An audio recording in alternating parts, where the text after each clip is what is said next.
Assalamualaikum warahmatullahi wabarakatuh. Salam sejahtera, salam sehat untuk kita semua. Apa kabar teman-teman?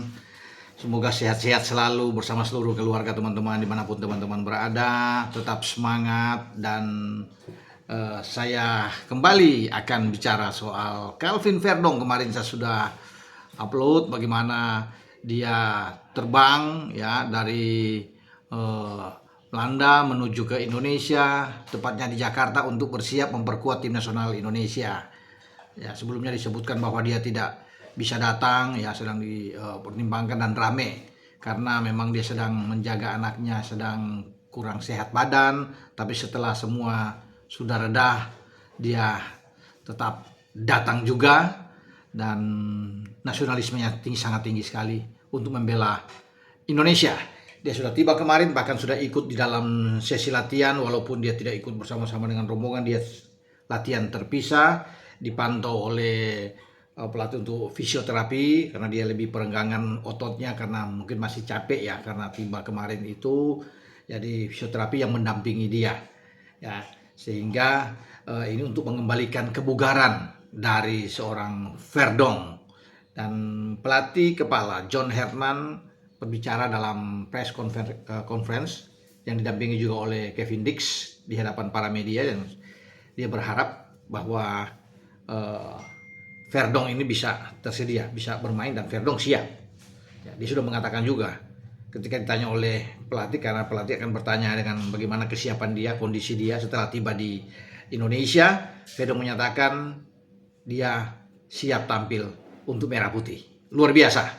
Anak Aceh yang satu ini memang nggak usah diragukan lagi ya soal bagaimana dia bermain bersama dengan Garuda, dan itu kan terlihat walaupun anaknya masih sakit. Kalau yang lain tetap akan, walaupun sudah pulih, tetap akan mendampingi, akan mengatakan tidak. Tapi Verdong komitmennya luar biasa terhadap timnas. Begitu semua selesai dia tetap berangkat. Jadi urusan bagi John Herman memainkan dia dalam pertandingan melawan Oman nanti malam ya, atau nanti bermain lawan Mozambik pertanggal 9, itu urusan pelatih. Tapi setidaknya ketika ditanya, Verdong sudah mengatakan bahwa dia siap selalu untuk merah putih, untuk Indonesia jika dibutuhkan, dan pelatih menginginkan dia tampil. Dan itu akan menjadi pertimbangan bagi John Herman. Tapi John Herman juga sudah bicara kemarin depan media bahwa dia akan memainkan Calvin Verdong entah di dalam starting 11 untuk langsung bermain atau bermain di babak kedua. Ya, itu menjadi hak prerogatif dari seorang pelatih John Herman untuk melihat kondisi dari seluruh tim, termasuk dengan kebugaran dari Calvin Verdong. Tapi kalau melihat semangat Calvin Verdong ya, kemudian kesiapan dia, saya pikir ini yang membuat John Herman salut dengan yang satu ini, pemain ini.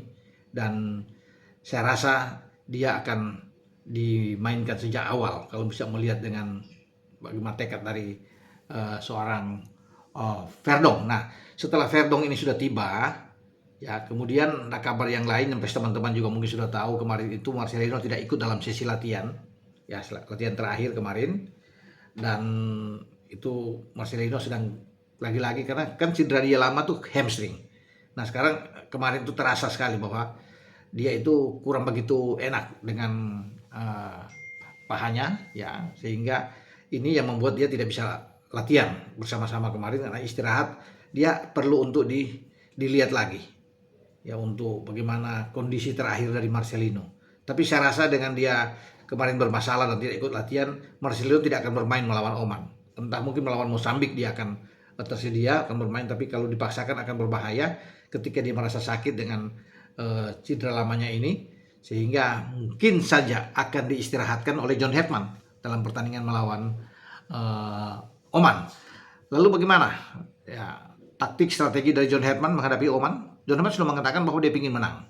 Ya, dia sudah menanamkan motivasi yang luar biasa terhadap seluruh pemain untuk menyelesaikan pertandingan ini dengan kemenangan.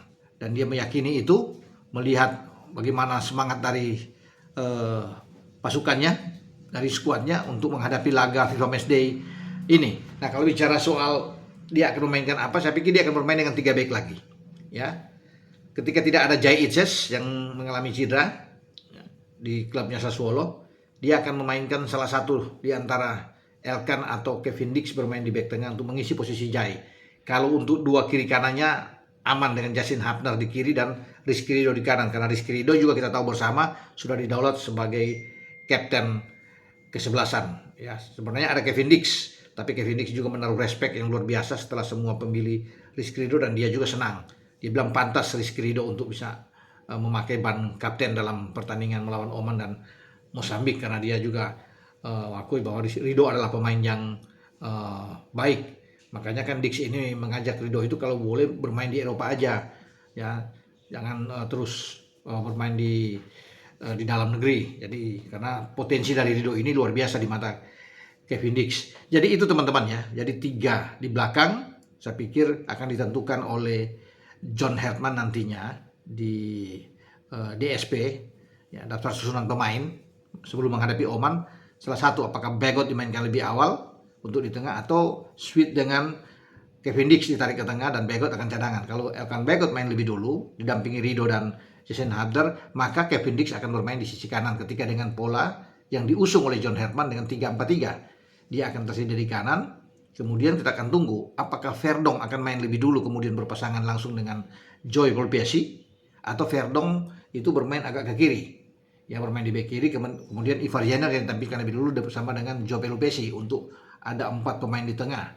Nah, itu yang kita akan lihat, karena kalau Verdonk ditarik bermain bersamaan dengan Joe Pelupessy, berarti di kiri itu akan diisi oleh Doni Tri Pamungkas. Sementara di depan tiganya kemungkinan besar itu ada Ragnar Oratmangun, ya, kemudian dengan Ole Romani, dan di kanan bisa saja di kanan itu akan diisi oleh Jakob Sayuri. Nah, itu yang kita akan tunggu. Kalau bermain dengan 4, misalnya 4-1-1, ada 4 di tengah, berarti oleh Romani di depan, di belakangnya itu akan ada Ragnar Oratmangun yang bermain lebih bebas, sementara di tengah tetap dengan 4 pemain yang akan diusung. Itu yang tadi saya omongin, ya. Kita akan lihat nantinya, ya, siapa yang akan dimainkan dengan formasi apapun, ya. Kalau bisa dikatakan ini menjadi hak sepenuhnya bagi John Herdman untuk menentukan starting 11-nya. Oke, dengan saya Bung Ropan, sampai di sini saya bicara. Wassalam, ciao.